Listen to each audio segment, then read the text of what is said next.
In this section, we're going to discuss how prices move and who the players are behind it. When you understand how traders make prices move, then how you need to think to generate consistent results will start to become clear to you.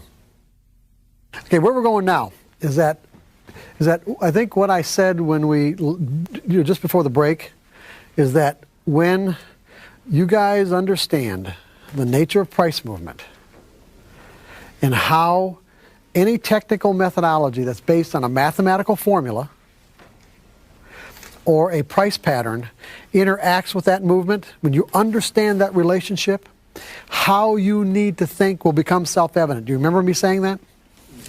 Okay, this is the part that we're going into right now, okay? In other words, where you understand just exactly how prices move. Because what I found in doing these workshops over the years is that here I'm addressing a group of people who trade and who in many cases have traded for years. And if you ask somebody exactly how do prices get from one price to the next, they can't tell you. They don't know. They don't know how it happens. And maybe you guys are, I'm sure you guys aren't that group, but we'll go over it just as a refresher, okay? we'll do it as a kind of refresher. So, no, actually, I haven't addressed a group yet that there were very few people, or if anybody, could tell you exactly how prices move from one price level to the next. So for an example, 10, 9, 7, 6, 11, 13. Okay, if the last reported price that you see on your screen of something is 10,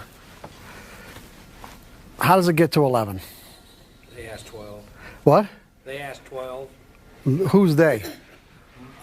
Market maker. The market maker asked 12, okay? Well, no. Well, okay, it's at 10. How does it get to 11? How does the price actually move to 11? More buyers. Well, more buyers, but that's true. But then again, when you what's that? Demand, okay. But when you look at 10, what you have is you have offers at 11 and you have bids at 9, right? Everybody understands that?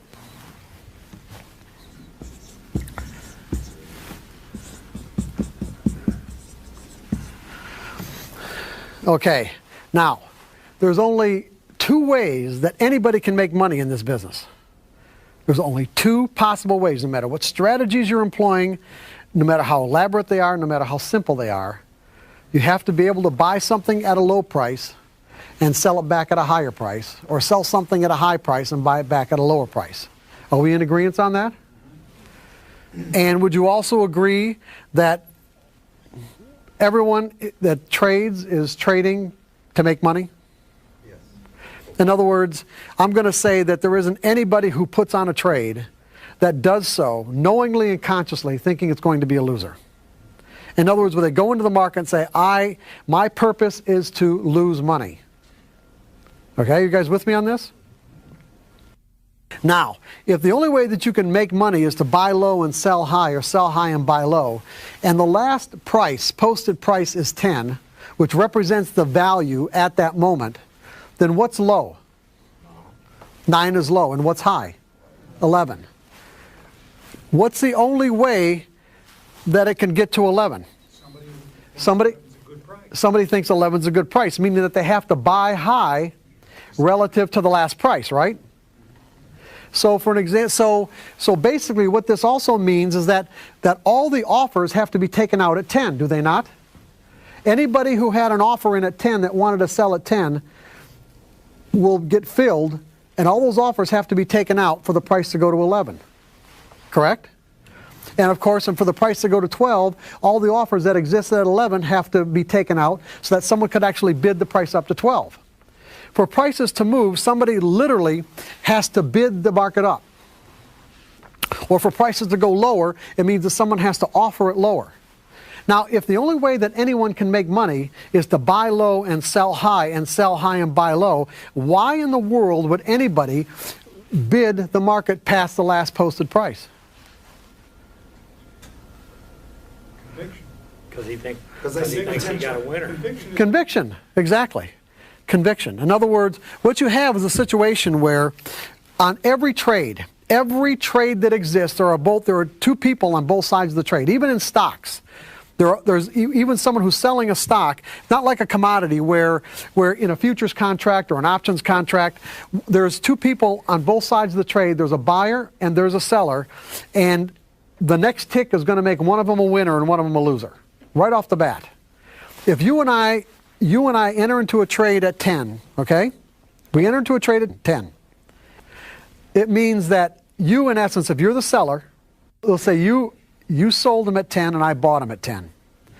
The next tick is going to make one of us a winner and one of us a loser. If the next tick is 9, the amount of money that flows into your account is coming directly out of mine. Are you guys with me on this? If the next tick is 11, the amount of money flowing into my account is coming directly out of your account. Okay?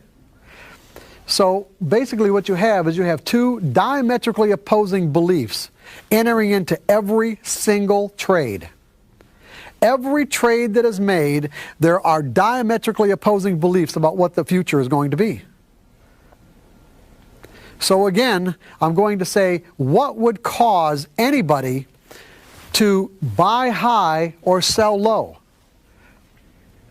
Just conviction. In other words, what you have is a situation where if someone's willing to bid a market up to the next highest price, basically what that person is doing is that person is stepping out, saying that my conviction that the price is going to go to 12 or beyond is so great that I am willing to do the opposite of what I need to do to make money. Think about what I just said. I am willing to do the opposite of what I need to do to make money because my conviction is so strong that the next price will be 12 or 13. Otherwise, this person would wait. If this person thought the next price was going to be 9, then they'd buy lower. If they thought it was going to be 8, they'd buy low. They'd wait and buy lower. So what happens is that the person who's willing to bid a market up and take out these offers at 10, take out all the offers at 10 and bid it up to 11, has to have a stronger conviction in the future than the person who sold it to him at 11. Because this person is creating price movement, is actually creating movement, and the person on the other side of the trade is being passive because they're doing exactly what they think they need to do, and that's sell high relative to the last price. Are you guys with me on this? Okay, everybody understand it? Now, I want to ask you, is there anybody in this room who has purposefully bid up a market? There are? There are some people who've actually bid a market up? In other words, the people who've actually taken the offers, all the offers out at the next highest price and bid it up? Do people like that exist? Yes. So in other words, we are aware of the fact that there are traders who both have the financial and the psychological resources to actually purposefully bid markets up or offer them lower. We're together on this, right? Okay. So basically what you have is that all price movement has to be a result of an imbalance in the degree of conviction between the traders who believe that prices are going up and those who believe that it's going down. That is the only way that prices move. It doesn't matter what the reasons are that people tell you about why they did what they did. Or it doesn't matter what the reasons that you hear on CNBC or whatever about where the market is and why it went the way that it went. Ultimately, it all boils down to an imbalance in conviction. That's the only way prices can move. Because the only way they can move is for someone to actually purposefully bid it up or offer it lower. And for them to do it, there has to be, like a sense of strength in terms of energy in their belief that the next tick is going to make them a winner.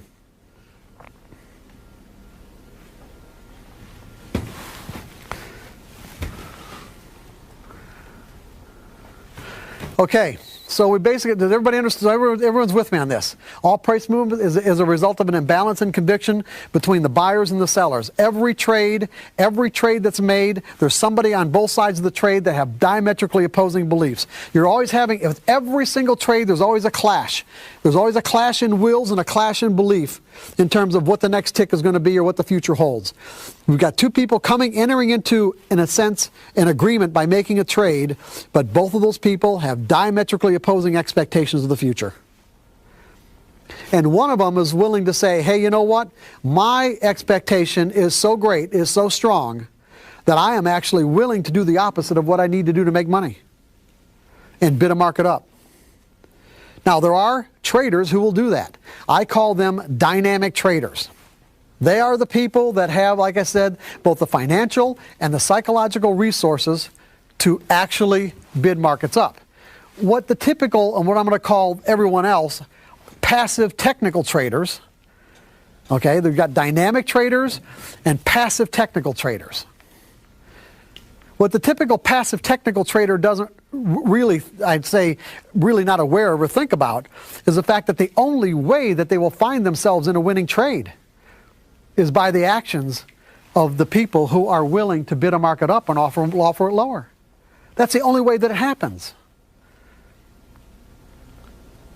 In other words, when you and I get into a trade, I am a passive technical trader, by the way. I'm not one of these dynamic guys. I don't bid markets up and offer them lower. Okay? That when you and I get into a trade at this price right here, let's say we bought at 7, we're buyers at 7. What are we really saying when we get into that trade? Bottom line, what are we saying? Based on the dynamics of what I just explained. We're saying that I think that someone is going to come into the market after me and buy at a worse price than what I did. That has such a strong conviction that this market is going to go up, that person is actually willing to buy at a worse price than me, to buy at 8, to buy at 9, to buy at 10. Because if there isn't anybody else that comes into the market to take out all the offers at 8, take out all the offers at 9, take out all the offers at 10, that market ain't going up. And I'm not going to be in a winning trade. You see, the implications are every single trade that we put on as passive technical traders, we are in fact obliged and dependent on other people who are willing to do something at a worse price than what we did it at. Or we won't be a winner. Are you guys following me on this? Is it starting to put the idea of trading into a different context? That in essence, what you're really trading is other people's perception of what is high and what is low? That any technical indicator, any price pattern that you might trade, any trade that you put on, you are basically trading other people's perceptions of what is high and what is low.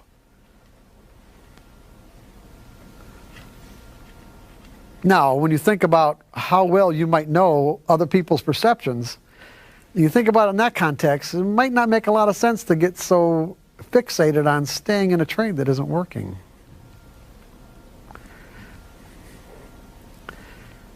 It might be a little easier to put in a stop. And to say, hey, you know what?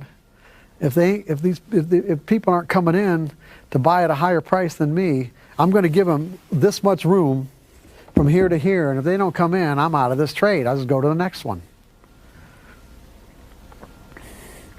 Because that's basically what you're doing as a trader. You are completely dependent on other traders to make you a winner. Now, who are these dynamic traders? Who are the people that are going to do this and why? What? Hedge funds, okay? Money managers. In the commodities arena, do you guys really know how the futures markets even started in the first place? Or why they even exist? I know people probably exist because they're on the screen and it's part of the platform, but there's actually a legitimate economic purpose for these things. And when you get to the underlying, when you understand the underlying reason for these markets, you'll understand why they trade the way that they do and why prices move the way that they do. For an example, what happened in the past is that, for an example, if you had a farmer who planted their corn in the spring and harvested the corn in the fall, what they were dependent on, of course, was a lot of different factors that they had no control of. One of them being the weather, and one of them being how much other corn was planted out throughout the country, and how much of that corn would end up in the market in the fall in relationship to what the demand was. So if there was a lot of corn and let's say the demand remained relatively constant, the price of the corn would go down and the farmer would lose money. If there wasn't a lot of corn and demand would remain constant, the price would go up. If there wasn't a lot of corn and for some reason demand was really high, and the price would go up even further. So what you had is a situation where there was a great deal of economic risk in being a farmer or being anybody that manufactured anything or dug stuff out of the ground like gold or silver or manufactured electric motors that needed copper or whatever goes into all the products that we use. So what evolved was a situation where the farmer and the manufacturer, let's say of bread that needed the flour, they would enter into what was called a forward agreement, meaning that they both wanted the economic risk taken out of their business. They both wanted to be able to make a profit. They both wanted, to be able to have some sense of certainty as to what prices might be at some point in the future. So for an example, if I'm a farmer and it costs me $4 a bushel to plant my corn and bring it to harvest or bring it to market, then for me to make some money, I want at least $5 a bushel, right? And if I'm the guy on the other end of that trade or the other end of that transaction that wants to buy that corn in the fall or wheat or whatever, and I want to know exactly how much I'm going to have to pay for it. So what ends up happening is that if, let's say, it's April or it's March, and the price of corn is $4 a bushel, you enter into a forward agreement with the end user, and they say, hey, you know what? I will deliver $1 million or 1 million bushels of corn or 100,000 bushels of corn at say $4.50 a bushel or whatever price they agree on $5 a bushel, regardless of what the price of corn is in the fall. So if the price of corn in the fall happens to be $3 a bushel because there's so much demand, or because there's so much corn and very little demand, then the farmer actually still got his price at, let's say, at $5 a bushel, but the manufacturer ended up having to pay $2 a bushel more than what he would have if he had waited and just bought his corn on the open market in the fall. So in that sense, he seemed to lose on that transaction. But then the next year, what ends up happening is that there's very little corn, or there's more demand than what there is corn, and the price of corn ends up being $7 a bushel, and the farmer would have made the $7 had he not entered into a forward agreement, but what ends up happening is he still made his $1 a bushel profit, and the end user ended up saving himself $2 a bushel. So over the years, all this evens out. Well, so then what happened then is that exchanges, in other words, instead of these people individually entering into these transactions, exchanges were developed. So in other words, they had a central place to come to and make these transactions, like the Chicago Board of Trade and Chicago Mercantile Exchange. Well, what ended up happening is that with the advent of exchanges, what you had is a situation where there were people that were willing to take the other sides of these trades that had nothing to do with the actual process of making bread or growing wheat or corn. They were called speculators. And then that's when futures contracts, came into being. So what would happen is that if I'm a farmer, instead of me having to make the transaction directly with with someone who manufactures bread, I could go to the Chicago Board of Trade and sell my corn or wheat with a futures contract. And so if I'm selling it at $4 a bushel, and so that means I'm long corn. This is where the long and the short comes from. I am long cash, I'm long corn, and because I've got a crop in the ground. And so if I sell it at $4 a bushel on a futures contract, I take the equivalent number of futures contracts. And so if the price of corn goes down, or let's say the price of corn goes up, I've already locked in, well, I'm going to sell it $5, but I've locked in my $1 bushel profit. So if the price of corn goes up, what I've done is I'm short futures, I'm short the actual futures contract, I'm long the corn, so I'm going to lose money on my futures contract, because as the price goes up, I'm losing money, but I'm making money on my cash. So I'm making the equivalent amount of money on my cash as what I'm losing on my futures. So in any case, it doesn't matter what the market does. The market can go up, the market can go down. I've locked in my $1 profit bushel, $1 per bushel profit. And the person on the other side of that trade, the speculator, if of course the market goes up, then the speculator is the one that makes that $2 a bushel profit if it goes up to $7 a bushel. Okay? You guys with me on all this? If the price, of course, if the price of it goes down, then I'm losing money. I'm losing money on my cash crop, but I'm making money on my futures contract. And the speculator on the other side of the contract is losing money because the market's going down. In other words, the speculator is just one-sided. The farmer is two-sided. He is hedged. That's what's called a hedge. Now, what's interesting about all this is that as these markets evolved, you will find that the farmers don't trade against each other, or the grain elevators, or the people the commercials who actually are involved with the production and manufacture of anything. They don't take the other side of each other's trades.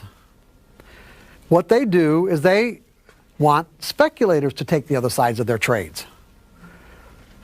In other words, if I'm a commercial grain elevator, I'm not going to be another commercial grain elevator is not going to be taking the other side of my trade because we're both going to be doing the same thing. Okay, if I'm a farmer and I'm going to sell my wheat or sell my corn, the farmer down the street who also trades isn't going to be taking the other side of my trades. What commercials and hedgers and fund managers and all the people who are really, let's say, professionals, they have become very, very sophisticated at finding ways of drawing the general public into taking the other sides of their trades. Meaning, and the point that I'm making here, is that they will purposefully do things that will draw the typical general public, let's say the general public, into the other side of their trades, when in fact what they want to do is the exact opposite. For an example, let's if I'm a hedge fund manager and I'm long stocks, or it doesn't really matter what it is. I could be long bonds, I could be long gold, I could be whatever it is, and I want to liquidate my position. Now I've got a huge position, meaning I've got a cash position and I want to sell it. If I go into the market right now and sell my entire position, what do you think is going to happen to the price? Chances are it's going to go down. I am actually going to, because of the volume of my trades, I am actually going to drive the price down, making my average cost lower and lower. I don't want to do that.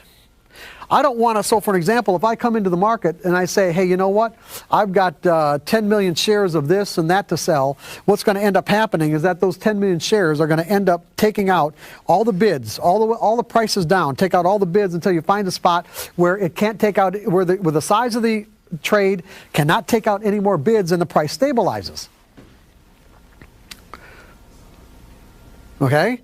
So I'm thinking to myself, now, what you get is you got these, what I'm going to call like these hot shot kind of hardcore traders, where, you know, to make a name for themselves, because they're in a big trading room and they compete amongst one another and their bonuses depend on how well they do.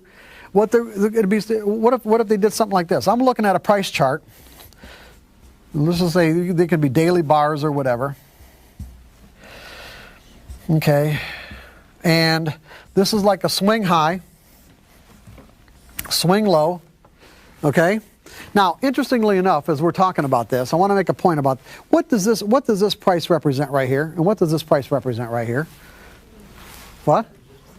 Yeah, we're going to call it resistance, but more from a practical matter, what does it represent? Nobody believes it's going to go higher. What's that?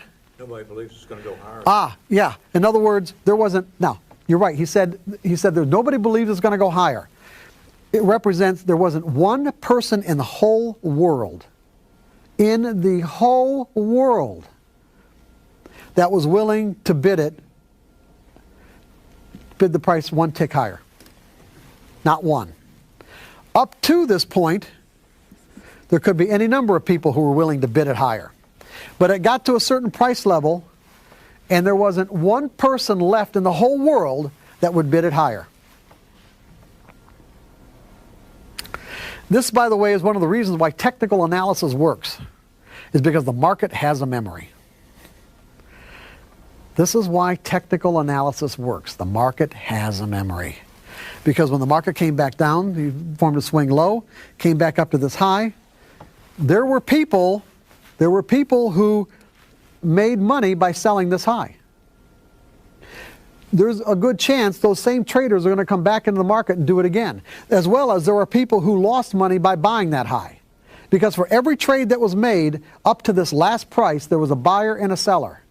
There was a trader on the other end of the trade that bought that high. Now when the market comes back again to the same price level, chances are there will be an imbalance between the buyers and the sellers. Just by the mere fact that the people who made money are going to be willing to trade it again and come into the market maybe with a lot of ferocity. And the traders who lost money by buying that high are probably not going to be willing to do it again. And so what you have is even more of an imbalance that existed the last time. Are you guys with me on this? I'm waiting for it to break through. Okay, well that's fine. You can do that. However, You going to explain that part, what they're thinking?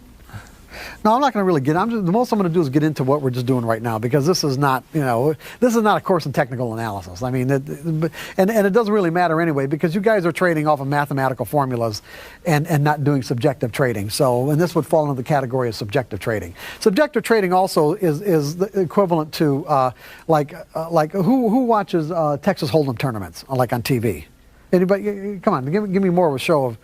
So you've got categories of development where initially people when they play Texas Hold'em, you play your cards, and then you get good enough at playing your cards. What you start doing is playing the people, and you get so good that you don't even have to play your cards. You don't have to look at your cards. You just play the person.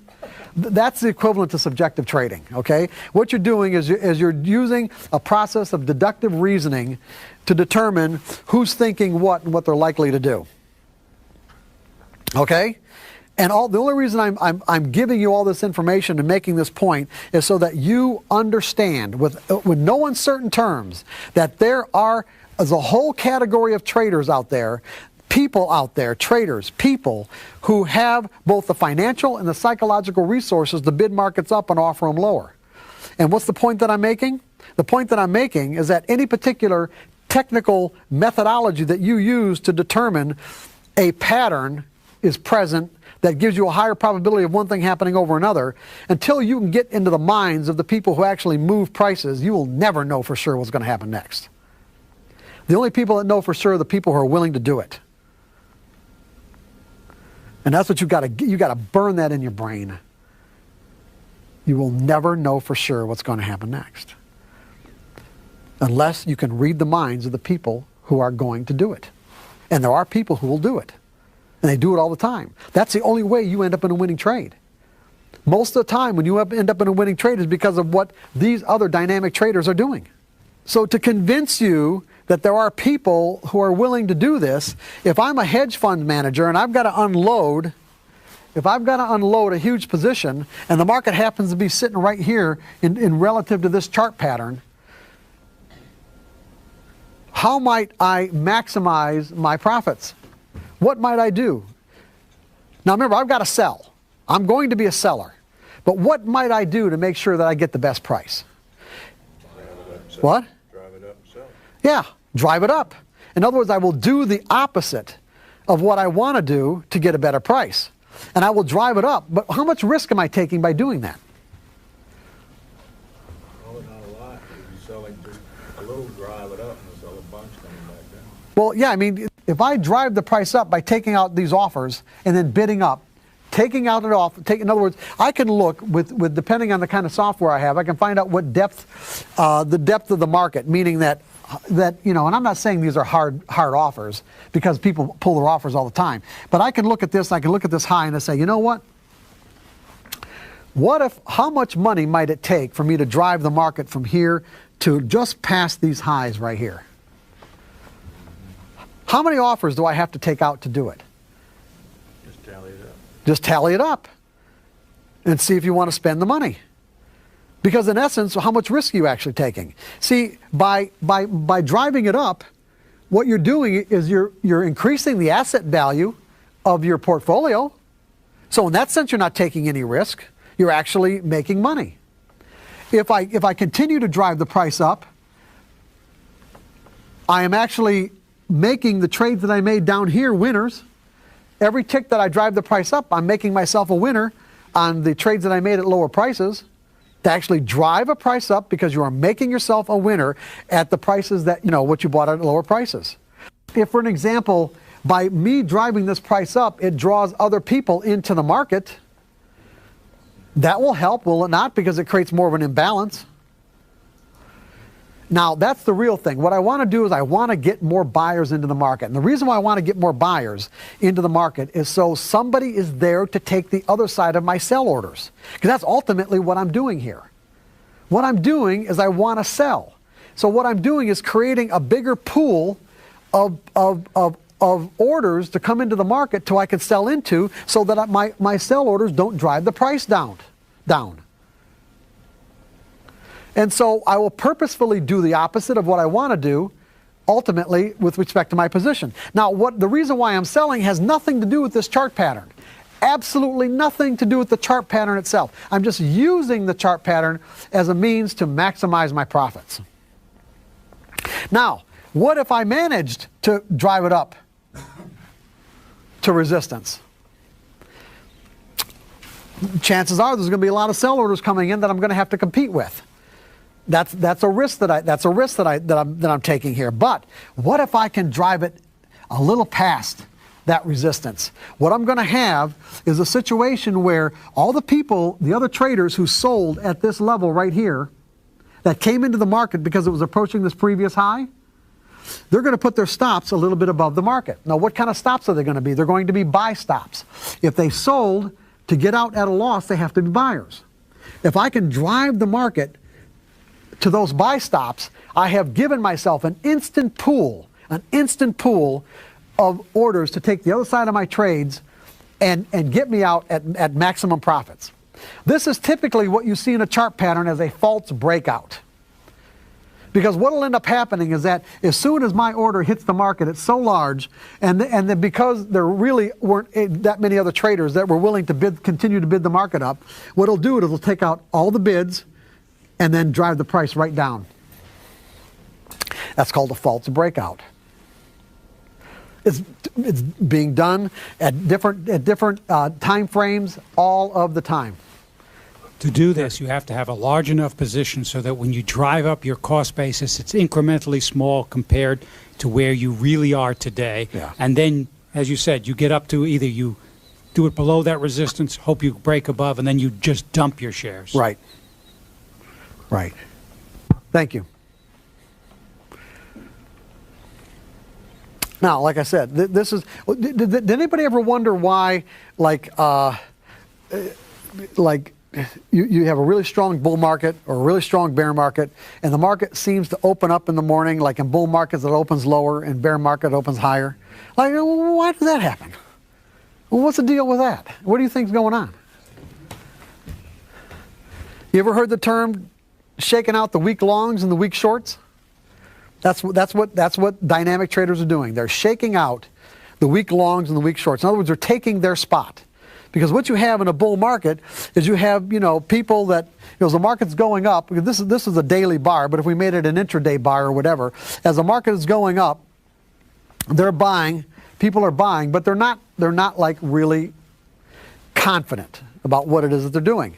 Now, in the morning, before the market opens, there might not be that many bids. In other words, after the market opens, there'll be more bids that come into the market, but before the market opens, there might not be that many bids. So if there aren't, what these dynamic traders will do to take advantage of this is they'll hit those bids. In other words, they'll sell into those bids, drive the market down, and then when the market opens up, all of the weak longs, meaning people who aren't that confident, will start to get a little frightened. And to get out of their position, what do they have to do? They have to sell, and these other dynamic traders will take the other side of their sell orders to buy and increase their position, and the market goes right straight back up. All they did was shake these guys out, take their spot at lower prices by by forcing the market lower on the open. Go ahead. Isn't this an argument to have to either not use? Let's talk. No. It is not. No, You know I don't where want to I'm get. going? I don't want to get into the use or not. Absolutely, use stops. I'm not going to. We're not going to get into that. As mechanical, passive technical traders in the mechanical mode, this is not in any way saying that you should not use stops. Absolutely, it's a disastrous thing to do. Not use stops. Okay, because I'm not saying that regardless of any of this that you can't make money.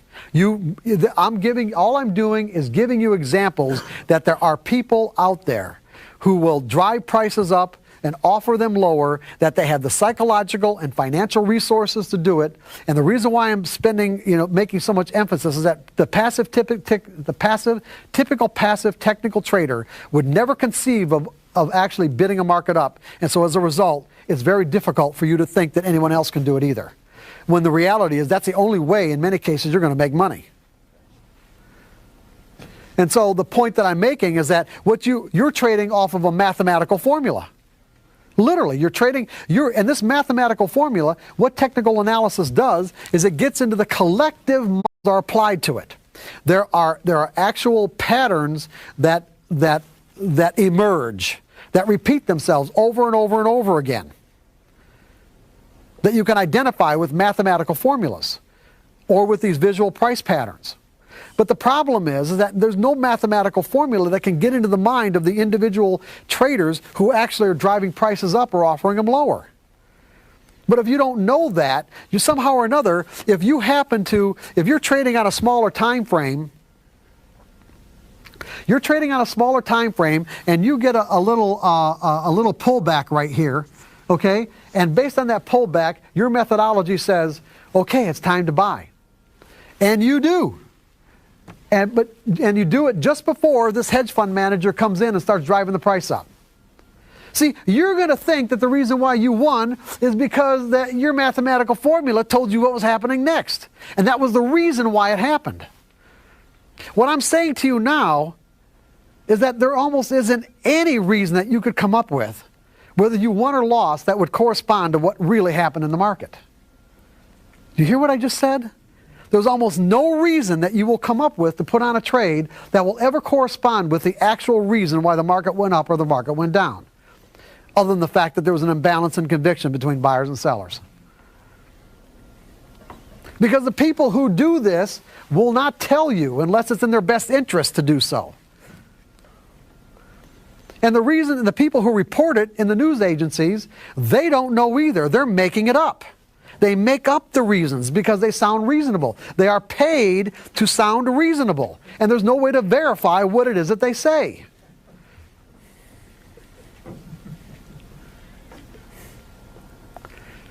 Or to disprove what they say. That's right. There's no way. The only people who can do it are the people who actually made the trades. The only people who know for sure what's going to happen next are the ones who are willing to make it happen. You see, we'll put on a trade and find ourselves in a nice monster little winner here and think, oh man, my methodology, it is just fantastic. And then the next time you get the same signal and then you don't get anything. Not only that, it's a loser. You think, oh, now you feel betrayed. You think your methodology let you down. Your methodology wasn't designed to tell you what's going to happen next on a trade-by-trade basis. No technical methodology is. That's where your expectations are not in line with the reality of the situation. That's why it's so easy to make mistakes. It's because you're expecting something from your methodology that just doesn't exist. It just doesn't. It never did. On a trade-by-trade basis. They will tell you what will happen. Let's say, I don't want to use the words to happen next. They'll tell you what will happen over a series of trades on a percentage basis. This particular pattern will emerge X number of times, and when it does, there's a higher probability of this happening than that. if I limit my risk when I take the trade, and my profits, my profit potential is at least 1 or 2 or 3 times greater than what I need to risk, then over a series of trades, I will be a consistent winner. That's what trading is all about, guys, as a passive technical trader. Unless you're doing this other stuff, I just said it right then and there. I said it all right then and there. There was a guy that came to me for consultations several years ago. He was he wasn't really anything. He was a guy that he was a guy that lost a lot of people's money. He was basically what he was. He was a really good analyst, I should say. Really, he was an excellent analyst. In fact, as far as market analysis was concerned, he was probably one of the best analysts I'd ever worked with. But the problem is that he had some really, as far as executing his trades, and let's put it this way, he was, let's say, on the arrogant side. That's being nice. And so when he put on a trade, he just thought that was it. The market was going to do what he thought it was going to do, period. So he was the kind of guy who, he went through all of his relatives' money with trading accounts and his friends and that sort of thing, and he was getting to the point where he was really exasperated. So he came to me for consultations, and basically after listening to him, I said, hey, you know what? Why don't you do something, get paid for something that you're good at, and, and stop trying to, stop losing other people's money, and go get a job as an analyst. Just get paid to be an analyst, not as a trader. And so he did. He got a job with one of the major clearing firms at the Chicago Board of Trade as one of their analysts for their brokers and that sort of thing. And the president, or actually the chairman of the board, his son was actually the president. Chairman had retired. He was an old-time grain trader, soybean trader. And, made his money in the 40s and the 50s and that sort of thing. And traded pit-style trading. In other words, something that I talked about early this morning I'm not going to get into. But in any case, he didn't make direction-related trades. And so he was really mystified with the idea of technical analysis. I mean, he really was. He was literally mystified with the idea that you could basically predict prices based on chart patterns and that sort of thing. So he thought, well, you know what? I'm going to sit down with this guy and this star analyst here that we have in the firm now, and find out what this crap is all about. Basically, is the way he thought about it. And so he's sitting down with him for a few days, and it got to a point where one day, the soybean market was the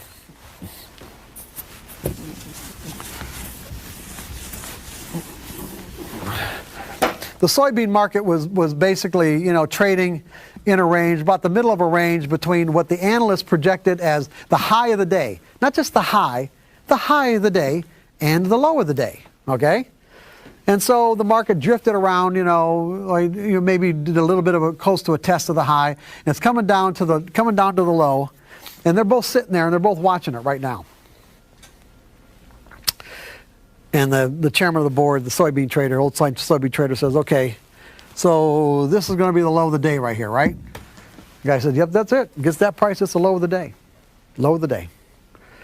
And the guy looked at him and he said, "That's bull." And he picked up the phone, which had a direct line to the soybean pit. He said, "Sell 10 million beans at the market." Now, 10 million beans is 2,000 contracts, because they trade in 5,000 bushel increments. So he hit the market at that moment with 2,000 sell orders, okay, which immediately drove the price down 10 cents, which basically is $1 million trade, by the way. Driving the price down. Of course, if he'd have sold all of them at this price and bought them all back at this price, but there was an average price down. But from here to here is $1 million on 2,000 contracts. And then after the price dropped, he looked at him and said, "Hey, if I can do that, anybody can do that. If I can do that, anybody can do it." Now think about the implications of what I just said. If you remember back in that survey that we just took a little while ago, and I said it only takes one trader somewhere in the world to negate the positive outcome of your edge? Oh, gee, what if you were one of the people that bought right here? How many people did it take to mess up your trade? Just one. Just one person. That's all. It's usually more than one, but that's all it takes is one.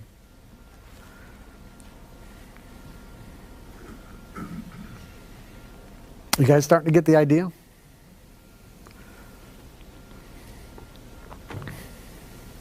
This kind of stuff is going on all of the time. As a matter of fact, when prices move, this is usually the reason why. When I was at Merrill Lynch, and for many years, even when I was teaching, material in the psychology of trading, I didn't really include a lot of this stuff because I just sort of took it for granted that people understood it and knew it. And the reason why I took it for granted is because I guess I learned it so early in my trading career that it just, it was self-evident to me. But it was self-evident because here I was at Merrill Lynch and I had access to a squawk box. Now our squawk boxes were open phone lines to the various pits in both Chicago and New York, meaning we had Merrill Lynch representatives in each of those pits that as buy and sell orders would come in, they would tell us who was buying and who was selling. What houses, what manufacturers, what big accounts, what big traders, if they could. In other words, if they had access to the information, they would tell us who was buying, and maybe who was even taking the other side of their orders if they could determine it. So it's like we had a very intimate, it was like you had this sort of intimate connection with what was really going on. Now, at the same time, when I was doing my own technical analysis, I would do my equations because we didn't have computers back then. Of course, you could do the Hewlett-Packard handheld thing, but I didn't do that. I did all my equations all my analysis on a spreadsheet, and I actually did all the calculations by hand. And I did it on purpose that way so that I could get an intimate sense of how the actual mathematics of my signals, in other words, the actual calculations, the multiplications, the divisions, the subtractions, and what the final product was in terms of a signal, how it related to the actual market movement. And I found that there was no relationship other than the fact that it would identify patterns where the signals would work sometimes and sometimes they wouldn't. But the point is that there wasn't any relationship between this fixed mathematical formula and the people who were buying and selling at that moment and the reasons why they were doing it. There was none at all. But not only that, here's what really shocked me, is we had TV monitors going all the time. And we had it on, in Chicago, there was a local investment channel, Channel 26. And it was very much like CNBC now, but it was a lot less sophisticated. And, so we'd watch as people would come on the show and with various, have various interviews and that sort of thing. And I'm watching one morning, and there's this vice president from Heinhold, which now doesn't exist anymore, but they were one of the biggest hog and meat producers in the Midwest back in the 80s. And this vice president from Heinhold is being interviewed by the guy on Channel 26, and he's talking about how people got to get into live hogs and pork bellies because prices are going up, and and he's just going on and on about what a great investment it is, and really this would happen quite frequently, by the way, but this was just an example, and then all the phones started lighting up. These are all the people in the Chicago area, the typical, the traders in the Chicago area that are listening to this guy, because I say that because the phones are lighting up and all the brokers are starting to take orders to buy bellies and buy hogs. And I'm thinking, well, that was pretty impactful, right? Oh, gee, and then on a squawk box, guess who's taking the other side of those orders? Heinhold. They needed somebody to come in and take the other side of their orders.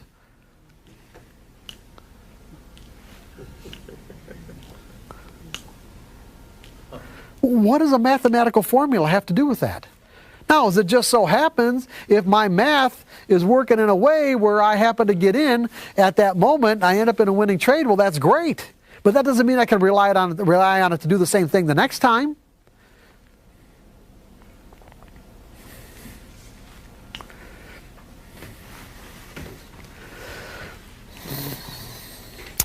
Okay, I explained hedging, reverse auction. In a normal auction, this is what I'm talking about dynamic traders right now. In a normal auction, what do people do in a normal auction? In other words, if you're in a situation where things or items are up for bid, when you're outbidding somebody, what are you doing? You're eliminating the competition, right?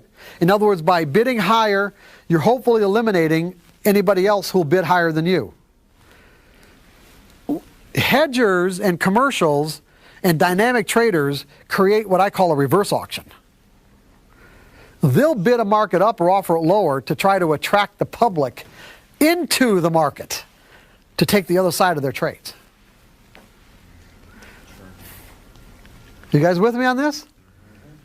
They will bid a market up or offer it lower as a reverse auction. That doesn't mean that they want the market can go higher, but their immediate objective is that if they're bidding it up, it means that they want to sell. They just want someone to take the other side of their trades. So they're actually creating a reverse auction, attracting people into the market, because as the market goes up, people are thinking, okay, I'm going to be missing out, and I've got the assurance that I need that it's going to keep on going, and so they get sucked into this move, and then they slam them with a huge order.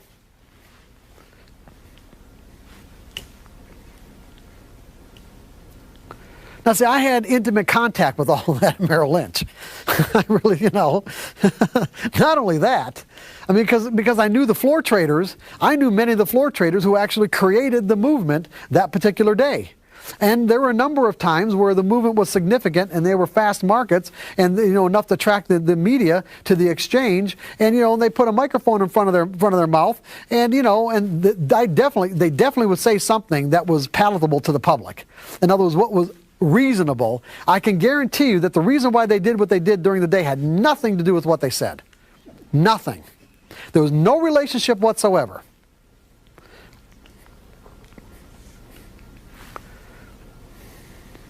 Go ahead. I fully understand your concept of the movement that's taking place because of dynamic players. And I can understand how that would relate to the commodity, stock, and stock options market. But can you have the same effect in, say, the foreign currency market, where it's a much bigger market that's traded worldwide? It just depends on the player. Absolutely. You get a central bank that starts unloading something, and it's gonna have a major impact on the market. Yes. But you've got basically what you have is a situation where this market's so large, it's so liquid, that it would be very difficult for individuals to have any impact on it.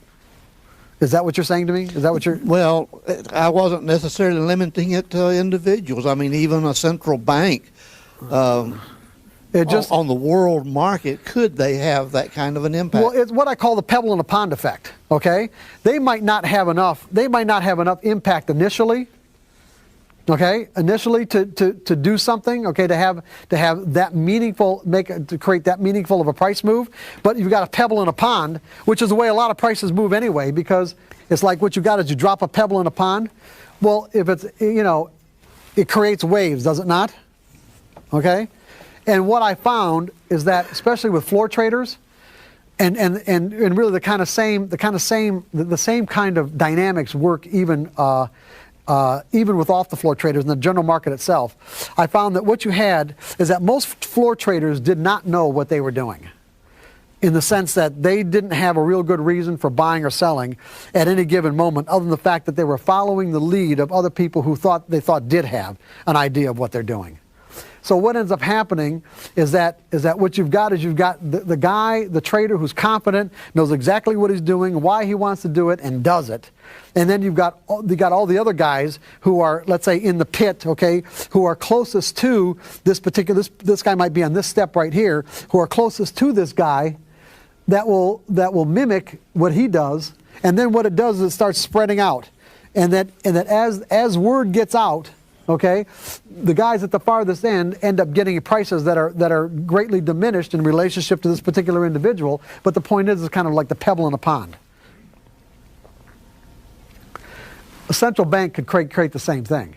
In other words, initially, a central bank hitting the market with a huge order might be absorbed, but the fact that the central bank is doing it will cause other people to want to do it too, and therefore, as a result of all the other traders who pile on, it creates a huge move. Does that make sense?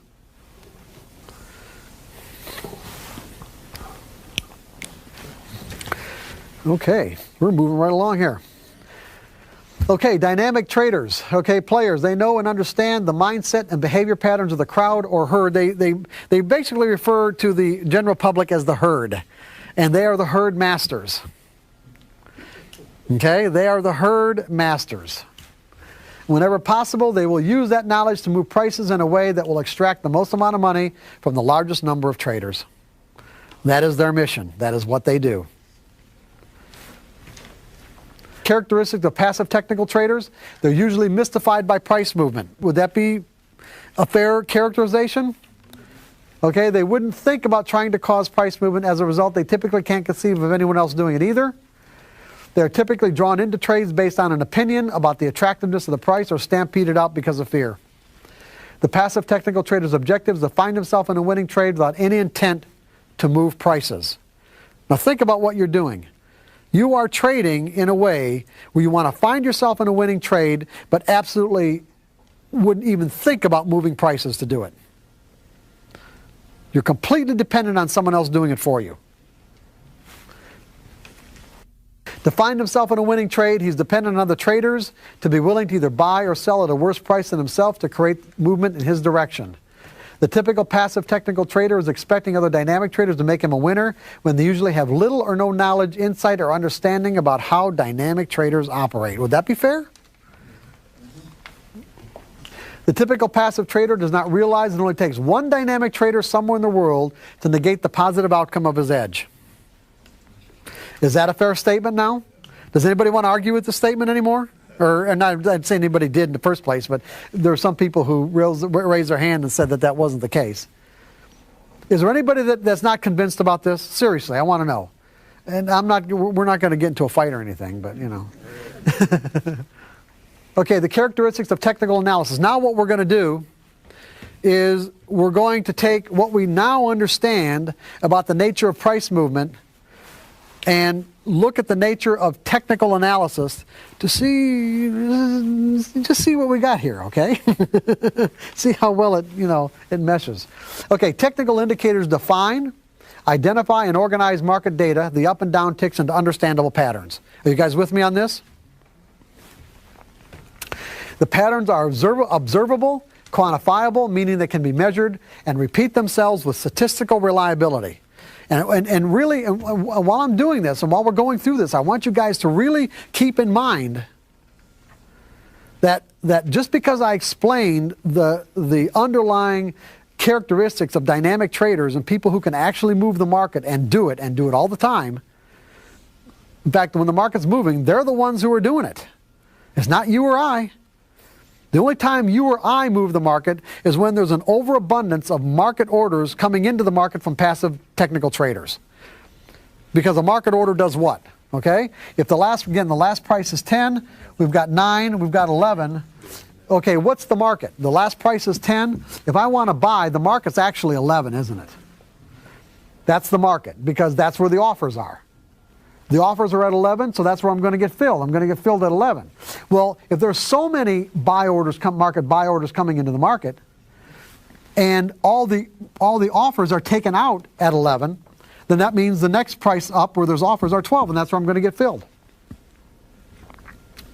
And if there's so many more that got in before me, and this is real, it's really an overabundance of buy orders in relationship to the number of offers that exist, then I might get filled at 13, because that's the market. So that's the difference.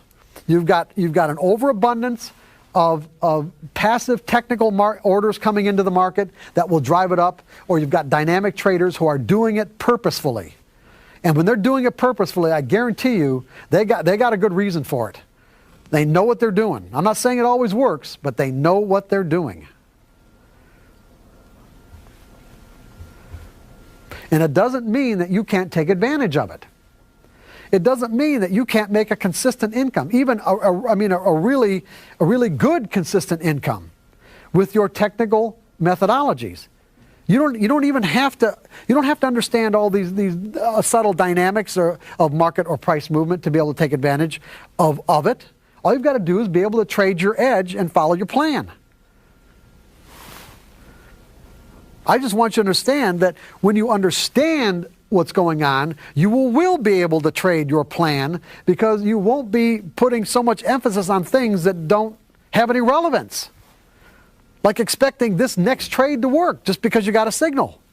Is this what drives the price up typically early in the morning, like when the market opens, some popular stock, all the orders come in, or it goes down, and is that what creates this gap? Or well, I can't tell you when you say that's what happens, let's put it this way. Is it a log jam?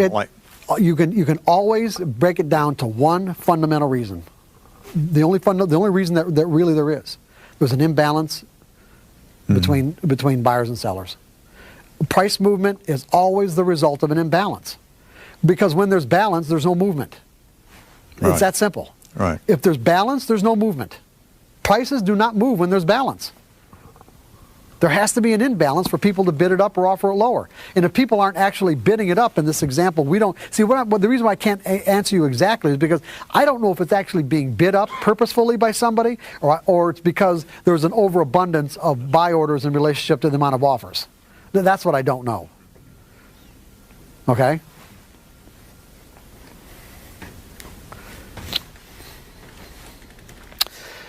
The patterns basically measure the collective mind of the market. In other words, here, and I should have really emphasized this word, collective mind of the market. Not the individual minds, the collective mind. Meaning all of the actions, all of the beliefs, all of the agendas, all of the objectives are built into that next incremental price change from 11 to 12 or from 12 to 13. It's all there. And the only thing that mathematical formulas can do is actually measure that, measure the patterns that result from that information. It isn't getting the information of the guy who actually bid the market up by taking out all the offers because he's got some specific agenda about what he wants to do with where he wants to see the prices go, because he's doing something that has nothing to do with any of this, meaning your technical methodology or anybody else's. He might be putting on a huge hedge position based on some contract that he has to deliver something 3 months from now.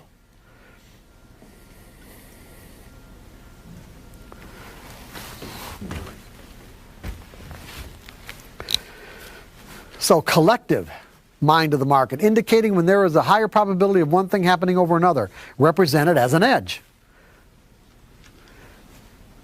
So because the patterns show up in every time frame, technical analysis turns the market into an unending stream of opportunities to enrich ourselves. These patterns that the mathematical formulas identify show up in every time frame, from the smallest to the largest. And as a result, if we learn how to think about these patterns or edges appropriately, it will actually turn the market into an unending stream to enrich ourselves. But not on a trade-by-trade basis. But not on a trade-by-trade basis, but rather as a percentage over a series of trades. This is big, guys. This is it right here. This is the holy grail of technical analysis right here, right now. Your technical indicators will turn the market into an unending stream of opportunity to enrich yourself, but not on a trade-by-trade basis. But rather as a percentage over a series of trades. That means you have to learn how to think in probabilities. You may understand the concept of probabilities. It doesn't mean that you can think that way. I've worked with traders. In fact, one guy came to one of my workshops many years ago, a hedge fund manager, reasonably successful, let's say reasonably because he made, 10 to 18% a year. But his indicators, if he had followed them the way they were planned to be followed, he could have made anywhere from 60 to 70% a year. A little frustrated, came to a workshop, and then some consultations afterwards. In one particular situation where he said he put in a trade he'd been watching for months, finally got to his price level. He put the trade on, then put a stop in the market. And the market started approaching his stop, and he got out of the trade early. The market didn't even hit a stop. He got out of the trade early, and then it just fell to pieces because he was short. And in his direction, he wasn't in the trade. And he would have been someone who would have said that he understood the nature of probabilities because he majored in it in college.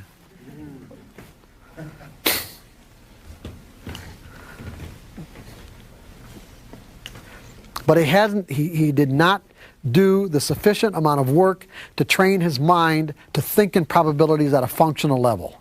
There's a huge difference. You can't take it for granted that because you understand the nature of percentages that you can think that way at a functional level. It would be, like I'll do the analogy to technical analysis to flipping a coin, okay? That if you take an evenly weighted coin and flip it 1,000 times, you've got a large sample size there, right? The pattern that will emerge with each 1,000 flip sample size is a relatively even distribution between heads and tails. Maybe not quite 50-50, but let's say 49.2 and,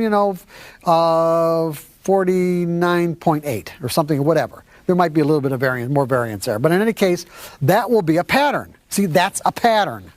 Because it'll happen every single time you flip the coin 1,000 times. But within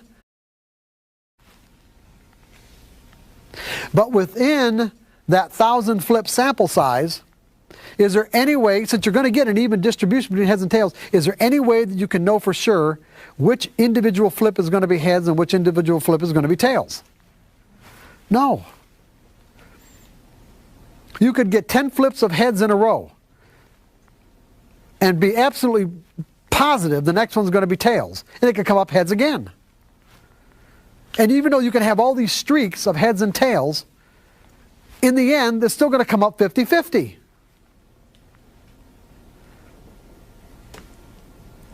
This is exactly the way technical analysis works. Exactly. When you consider the diversity of the market, with all the different players and all the different agendas from people all over the world, trying to predict what will happen next would be almost equivalent to sitting in front of a slot machine and coming up with some rational reason why you think that the pattern that you're looking for is going to come up on the next push of the button.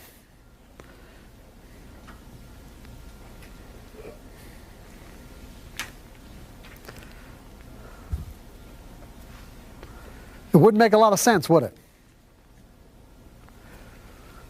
But the reason why we get fooled as traders, and we think of it in not this probabilistic way, is because when we put on a trade, we put on a trade for a reason. See, reasons are important in our lives. Reasons are important.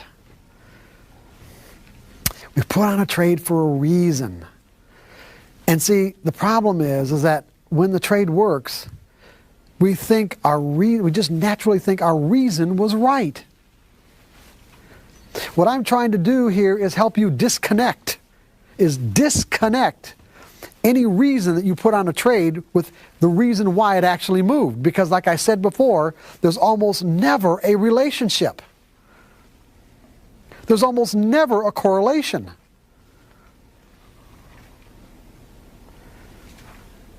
And so the next time that reason seems to appear in the market, we're gonna do the same thing, thinking we'll get the same result.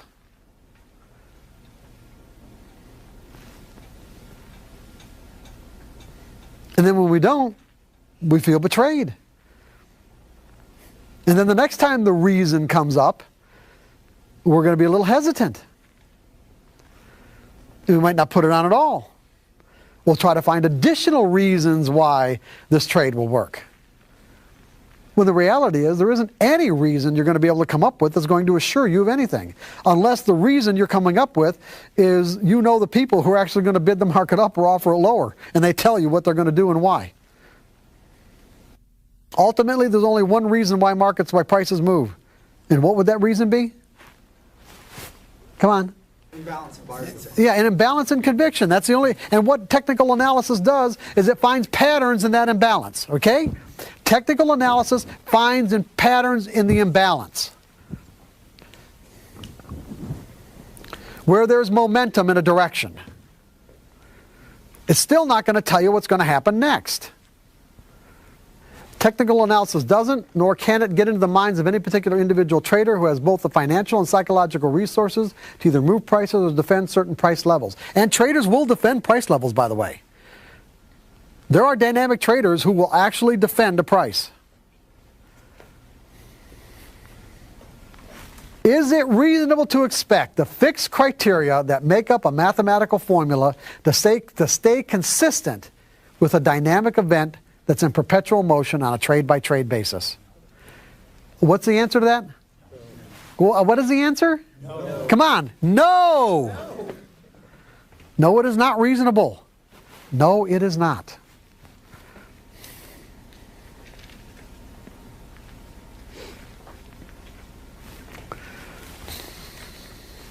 Especially where that motion is being caused by traders all around the world with differing beliefs, objectives, and agendas. There is no way of determining the intentions of all these traders, yet the typical passive trader trades their methodology as if they are being told what those intentions are. The professionals do not. Do you guys get that? The typical passive technical trader trades their methodology as if they are being told what their intentions are, whereas the professional does not. And why doesn't the professional? Because the professional understands the underlying dynamics of price movement and that anybody could come into the market at any time to do anything. There was another floor trader that I worked with who executed, traded his own account in the soybean market, but also executed the orders for at the time, one of the biggest soybean producers in the world. There was an Italian firm that actually tried the corner of the soybean market, got thrown off the board of trade. But before that happened, there was many days where, he would call, be in touch with the head traders at the home office, and they're plotting out their strategy. And he told me one day, it's like the whole strategy for that day from the home office traders, the whole strategy was to spank the locals at the Chicago Board of Trade. That was their only purpose that day.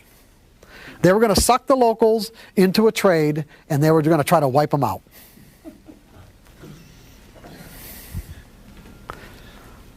So he said, we're going to spank the locals today.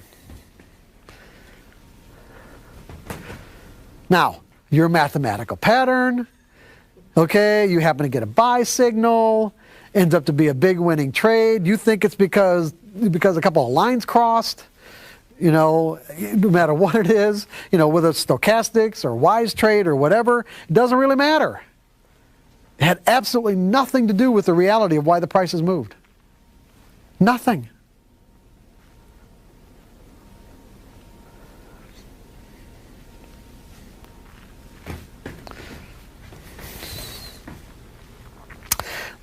This is the primary characteristic that separates the professional from everyone else. What I just said right here.